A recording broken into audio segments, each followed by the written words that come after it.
fumbles as a quarterback at 14 of them, but you just expect that to get better with experience in the league and, of course, better support from his offensive line. In this case, though, he kind of reverted back to that year. Kareem Hunt and the rest of the offense making their way back out there. And he's closing in on that number that all running backs circled beginning of the year, the number 1,000. Could do it on this drive. And you have to think to yourself that this moment, getting to this spot, it started in the offseason, right? Not just the workouts, right? Not just getting yourself physically prepared to play, but mentally, as well as your team, as well as your unit, head coach, offensive coordinator. We run the football. We give you opportunities. He's taking advantage of it. And when you get this close to the mark, you just hope things don't tighten up, right? You probably want to get there and get it in your rearview mirror. You really do, don't you? Because now it becomes predominant, and you wonder about play calling as well. Do you want to call plays to get that out of the way, or are you still calling plays to win the game first? That becomes the burden of the play caller. And he'll be brought down right around the 37. 8 yards that time, able to take off, and the result is a first down. On the run, this is Hunt. And some room to work. Finding some room at midfield. And he takes this one all the way across midfield into enemy territory down to the 40-yard line. That good for 22 and a first down. Boy, he does it at a high level, doesn't he? Because when I watch him, I think of his vision. Straight ahead, peripheral. Also has that sense of where holes are going to be before they actually open. I think that helps set him apart from many of the other backs in the league. Another nice gain, 16 yards there and a first down again. Now it's Hunt. And he'll go out of bounds in the red zone just inside the 20. Just what you want on a first down run. Call it 8 yards. And it's 2nd and 2. This drive is pretty clear. Almost feels like old school fundamentals, doesn't it? Want to impose their will on the defense. What's that, 5 straight runs? Yeah, 5 straight carries to start this drive. And like you said, the way it's working, they may just stick with it. And that one falls incomplete. A 50-50 ball. A little dangerous. Could have been picked. Now it's 3rd down. You're down 2 touchdowns. You just know defensively you absolutely have to come up with a big play. That nearly was one right there. Looked over at the sideline immediately after the drop and just saw the dejection. They felt it. They thought he had it. Unfortunately, couldn't come up with it. Back to throw here. A bullet throw, but incomplete. I think that was a good job there defensively. They did allow him to drive all the way downfield, but once they got their backs to the goal line, they really turned up the pressure. Yeah, they let him get all the way down here. Now the field shrinks. They've struggled to convert, and that last incompletion brings up 4th.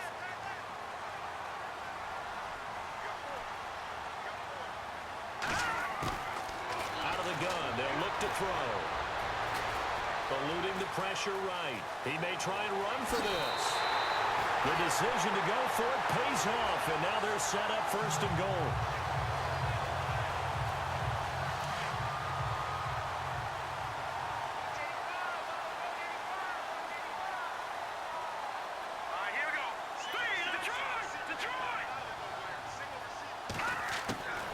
Now they'll throw here out of the gun.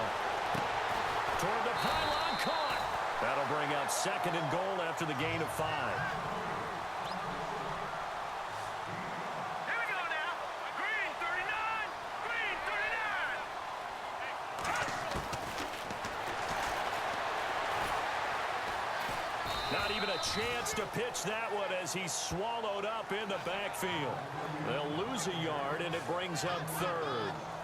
Well, that's the big drawback to this play. Even if somehow the quarterback pitches it, he's not immune to the big hit. In this case, he kept it and absorbed it anyway.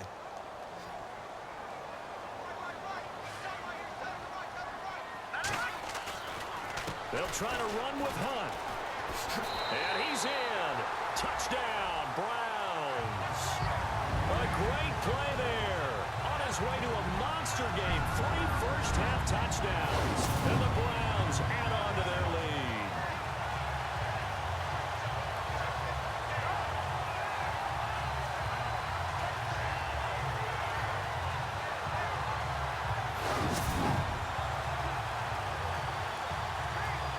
Gonzalez to add the PAT.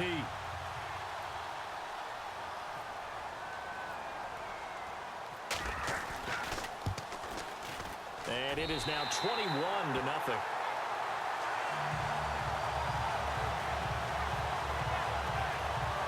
Pretty long drive that time. 11 plays all told. And Kareem Hunt, the one to finish it off, as he did so with a touchdown run.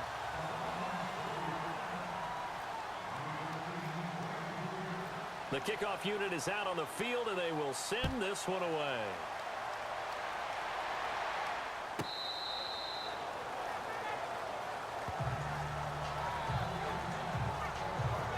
Well, we have a minute. We remind you that later tonight we'll have a couple of NFC East rivals squaring off, the Eagles and the Cowboys from Big D.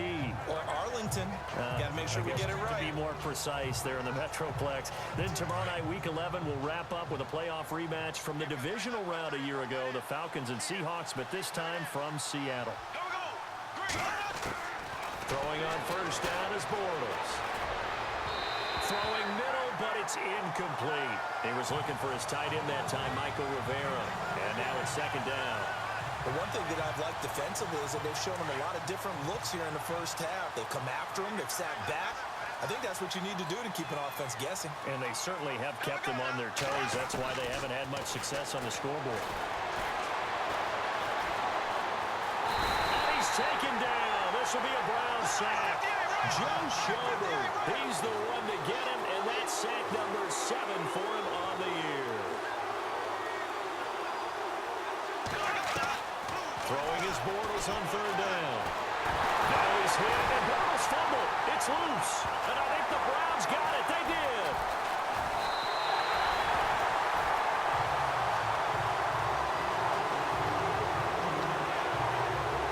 He already had the one fumble loss, so now 2 fumbles lost here in this first half.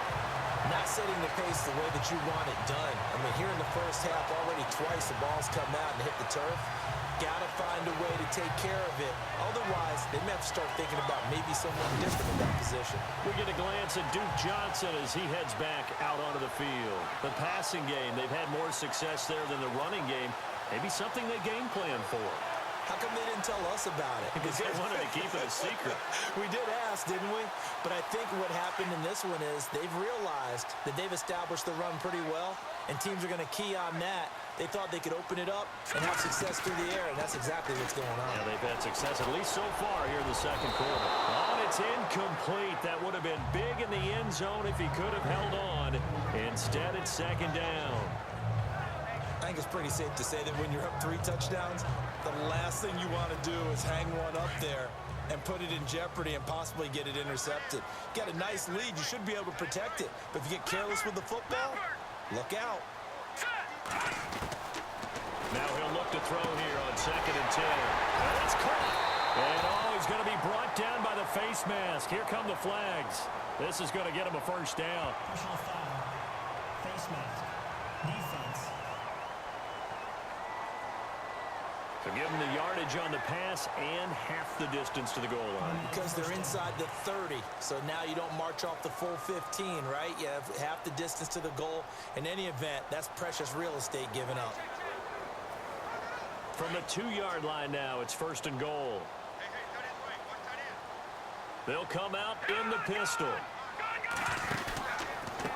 They'll run. This is Hunt. And maybe a measure of revenge there. He's had his way in this one, but this time they get him behind the line. That'll be a loss of 4 yards on the play. And it'll be 2nd and goal. They stay on the ground. Again, it's Hunt. And he'll take this one down inside the 5 to the 3. Now whistles come in. We're going to get a timeout here by the offense, as the stoppage will come with a little under a minute to go in this first half.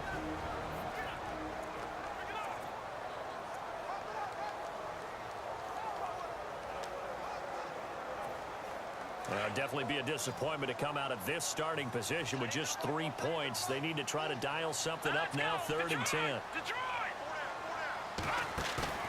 Here's a play fake as they set up to throw. Under a heavy rush, and down he goes. Now the defense going to use the first of their timeouts. So as they take it over, we step aside. And now following that timeout, the defense back out onto the field.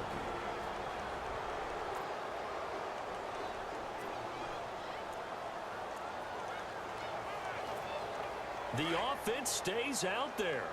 A big challenge here from this far back, but they're going for it on 4th and goal. Set. Blue 90. Blue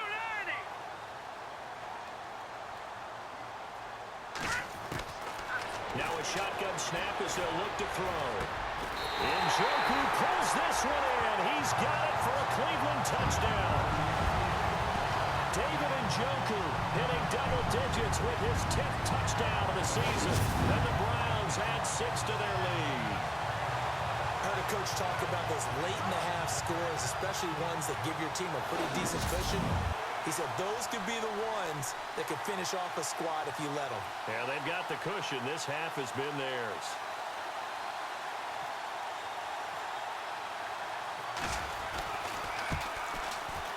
It's good, and they stretch their lead to 28-0 now. The drive summary that time, 5 plays. And it ends with a touchdown for Cleveland.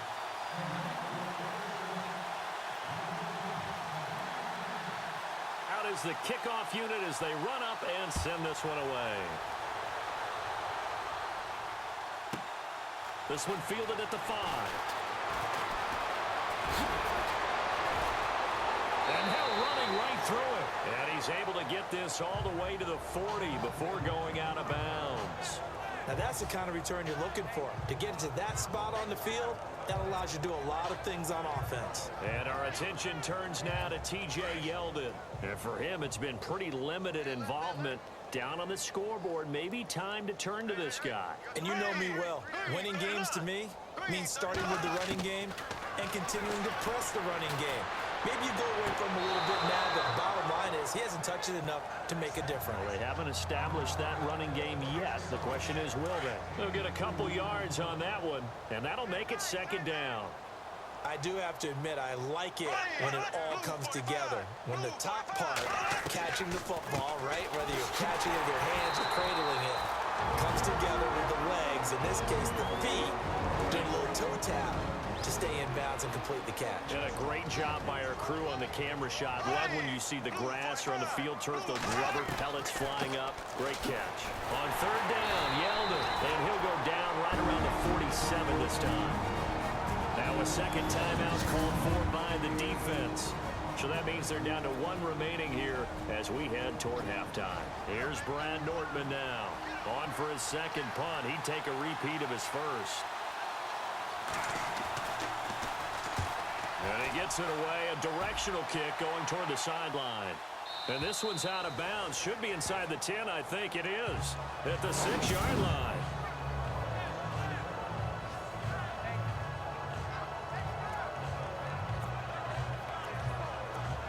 And now Cleveland geared up to take the field. And the ball backed way up. So thinking with this amount of time on the clock, probably just sit on it, and we'll see these two teams go to the lockers. Yeah, I don't think you want to overthink it in this situation. Either side of the ball. Just go ahead and finish up the half and get on out and talk about it.